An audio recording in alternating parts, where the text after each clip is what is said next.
আসসালামু আলাইকুম। Welcome to cooking by ইবাদাত। কেমন আছেন আপনারা সবাই? নিশ্চয়ই অনেক ভালো আছেন। আজকে নতুন আরেকটি রেসিপি নিয়ে চলে এসেছি। আজকে তৈরি করব পটেটো রোল। তো চলুন দেখে নিই এই পুরো রেসিপিটি। পটেটো রোল তৈরি করার জন্য আমি এখানে আলু নিয়ে নিয়েছি 6 থেকে 7টা। আলুগুলোকে ছিলে পরিষ্কার করে তারপরে নিয়ে নিয়েছি। এরপরে আলুগুলোকে কিউব করে কেটে নিয়েছি। আপনারা নিশ্চয়ই দেখতে পাচ্ছেন আমি আলুগুলো কিভাবে কেটে নিয়েছি। তো আপনারা এরকম করে কিউব করে আলুগুলো কেটে নিয়ে নেবেন। এরপর আমি কড়াইয়ের মধ্যে তেল দিয়ে নিচ্ছি। তেলটা গরম হয়ে এলে এর মধ্যে দিয়ে নিচ্ছি 1 চা চামচ জিরা। জিরাটা একটু ভেজে নিব। জিরাটা ভেজে নেওয়া হয়ে গেছে। এখন দিয়ে নিচ্ছি পরিমাণ মতো পেঁয়াজ, রসুন বাটা দিয়ে একটু নেড়ে চেড়ে নিতে হবে।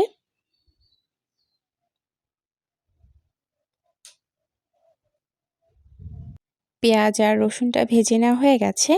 এখন কিউব করে রাখা আলুগুলো এর মধ্যে দিয়ে নিচ্ছি।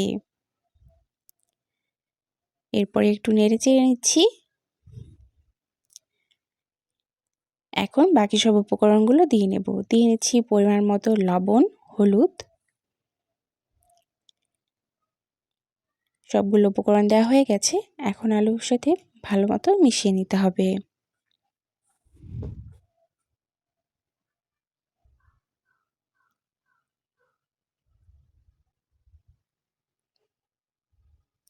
দুই থেকে 3 মিনিটের মতো এরকম করে একটু নেড়ে দিতে হবে।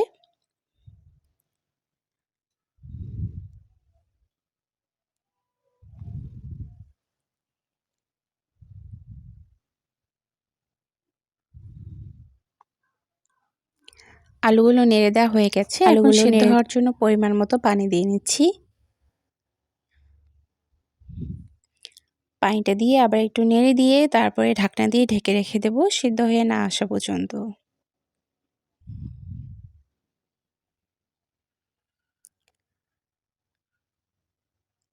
আলুগুলো সিদ্ধ হয়ে গেছে। এখন আলুগুলো কষিয়ে নিতে হবে।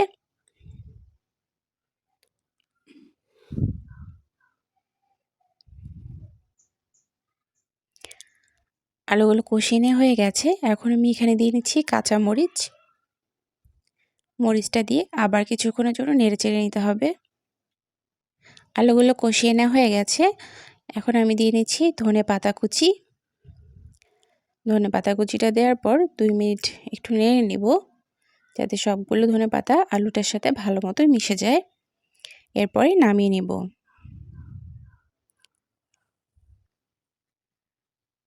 আলুর পুরটা রেডি হয়ে গেছে। এখন নামিয়ে নিচ্ছি।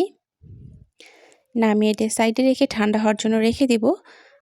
ডোটা আমি আগেই তৈরি করে নিয়েছিলাম। এরপরে রেস্টে রেখে দিয়েছিলাম যতক্ষণ পর্যন্ত আলুর পুরটা রান্না করেছি ঠিক ততক্ষণই আমি ডোটা রেস্টে রেখেছি। ডোটা তৈরি করাটা দেখিয়ে দিলাম না, নাহলে ভিডিওটা অনেক লং হয়ে যাবে। সেজন্য ডোটা আমি কিভাবে তৈরি করেছি সেটা আপনাদেরকে বলে দিচ্ছি। আমি এখানে মেজারমেন্ট কাপের 1 কাপ পরিমাণে ময়দা নিয়েছি। 1 টেবিল চামচ পরিমাণে রান্নার তেল দিয়ে নিয়েছি। এরপরে পানি দিয়ে আমি ডোটা তৈরি করে নিয়েছি। আর এখানে গরম পানি ব্যবহার করার কোনো দরকার নেই। ঠান্ডা পানি দিয়ে ডোটা তৈরি করে নিতে হবে। পরোটার যেরকম ডোটা হয় ঠিক সেভাবেই তৈরি করে নিতে হবে। এই জন্যই আমি দেখিয়ে দিলাম না, কারণ এরকম ডো আমরা সবসময় সবাই বাসায় করেই থাকি, তাই আর দেখিয়ে দিলাম না। তো এরপরে রুটিটা থেকে আমি ছোট ছোট কয়েকটা ভাগে ভাগ করে নিয়েছি। এরপরে একটা ছোট রুটি আমি বেলে নিচ্ছি।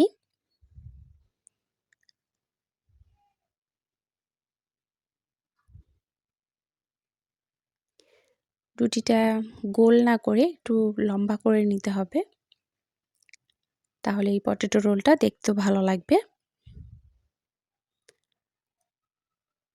আমি একে একে সবগুলো রুটি বেলে নিচ্ছি।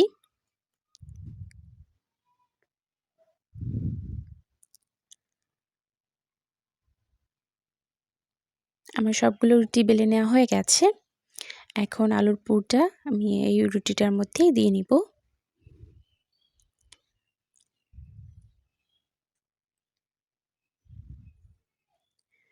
আমি এখানে পরিমাণ মতো আলুর পুরটা দিয়ে নিয়েছি।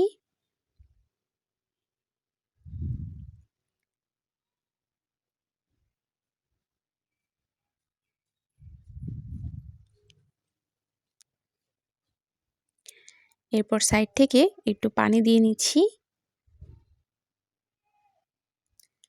খুব বেশি পানি দেওয়া যাবে না, অল্প পরিমাণে পানি নিয়ে পুরো সাইডটাতে লাগিয়ে দিলেই হয়ে যাবে। এরপর আমি এক পাশ থেকে ফোল্ড করে দিয়ে দিচ্ছি। ঠিক একইভাবে অপর পাশেও দিয়ে নিতে হবে। এই ভাঁজটা ঠিক যেমনটা মোগলাইয়ের ভাঁজ হয় ঠিক সেরকম হবে।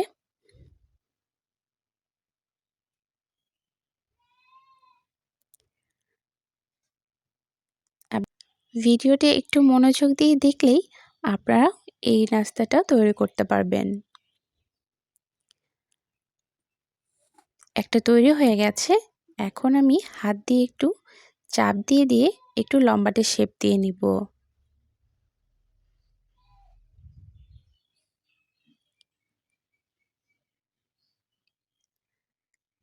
একটা তৈরি হয়ে গেছে। এখন আমি বাকি সবগুলো তৈরি করে নেব।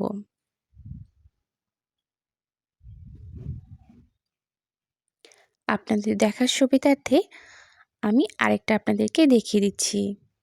এখানে আমি পরিমাণ মতো আলুর পুর দিয়ে নিলাম, সাইড দিয়ে পানি দিয়ে দিচ্ছি। পানিটা সাইড দিয়ে দেওয়ার কারণে এগুলো ভাজার সময় খুলে যাবে না। আর যদি ভালো মতো পানি দিয়ে আটকিয়ে দেওয়া না হয় তাহলে কিন্তু ভাজার সময় খুলে যাবে আর আলুর পুরটাও তেলের মধ্যে ছড়িয়ে যাবে। এই জন্য পানি দিয়ে ভালো করে সেট করে নিতে হবে।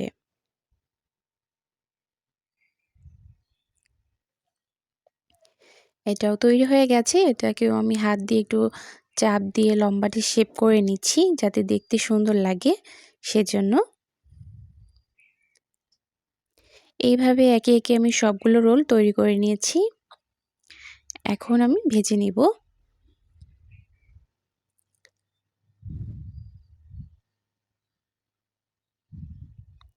কড়াইয়ের মধ্যে তেলটা গরম করে নিয়েছি। তেলটা খুব বেশি গরম করা যাবে না, হালকা একটু গরম করে নিতে হবে। খুব বেশি গরম তেলে দিলে কিন্তু এটা চট করে ভাজা হয়ে যাবে আর এটার মধ্যে যে একটা ক্রিস্পিনেস আছে সেটা কিন্তু আসবে না।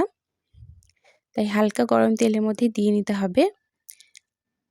হালকা গরম তেলের মধ্যে দিলে আস্তে আস্তে এটা মুচমুচে হবে আর ভাজা হয়ে যাবে আর তখন খাওয়ার সময় একটু ক্রিস্পি হবে, খেতেও অনেক ভালো লাগবে। সেজন্য এরকম করেই ভেজে নিতে হবে।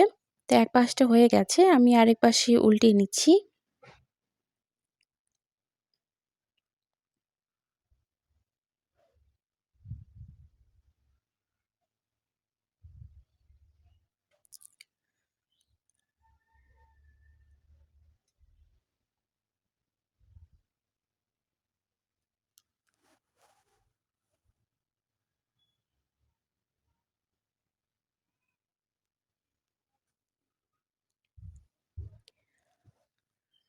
সবগুলো রোল আমি উল্টিয়ে নিয়েছি। এখন অপর পাশটাও বেশ ভালো মতো ভেজে নিতে হবে যতক্ষণ না পর্যন্ত গোল্ডেন ব্রাউন কালার আসছে, ততক্ষণ করে ভালো করে ভেজে নিব। দেখতে পাচ্ছেন ভাজা হয়ে গেছে রোলগুলো আর অনেক সুন্দর একটা কালার এসছে। এখন আমি রোলগুলো তুলে নিব। একে একে আমি সবগুলো রোল তুলে নিচ্ছি, এরপরে পরিবেশন করে নিব। তৈরি হয়ে গেছে মজাদার পটেটো রোল। রেসিপিটি ফলো করে এখনই আপনার পরিবারের জন্য তৈরি করে ফেলুন, দেখবেন তারা কিন্তু অনেক পছন্দ করবে। আর বাচ্চাদের যদি তৈরি করে দেন তারা কিন্তু বেশ মজা করে খাবে। আর এই নাস্তাটি কিন্তু আপনারা অতিথি আপ্যায়নেও রাখতে পারেন, আশা করব তাদের কাছেও অনেক পছন্দ হবে। আর রেসিপিটি আপনার কাছে কেমন লেগেছে আমাকে অবশ্যই কমেন্ট করে জানাবেন। আজকের রেসিপিটি যদি আপনার কাছে ভালো লেগে থাকে তাহলে ভিডিওটাতে একটা লাইক দিবেন আর বেশি বেশি শেয়ার করবেন যাতে অন্যরাও দেখার সুযোগ পায়। এরকম আরও মজার মজার রেসিপি পেতে আমার চ্যানেলটি সাবস্ক্রাইব করে পাশেই থাকবেন আর সেই সাথে পাশে থাকা বেল আইকনটি বাজিয়ে রাখবেন। এতে করে আমি ভিডিও আপলোড দেওয়ার সাথে সাথে ভিডিও নোটিফিকেশন আপনাদের কাছে চলে যাবে। তাহলে আমার তৈরি করার নেক্সট রেসিপিগুলো আপনারা মিস করবেন না। আজকের মতো এখানেই বিদায় নিচ্ছি। ভালো থাকবেন, সুস্থ থাকবেন। খোদা হাফেজ।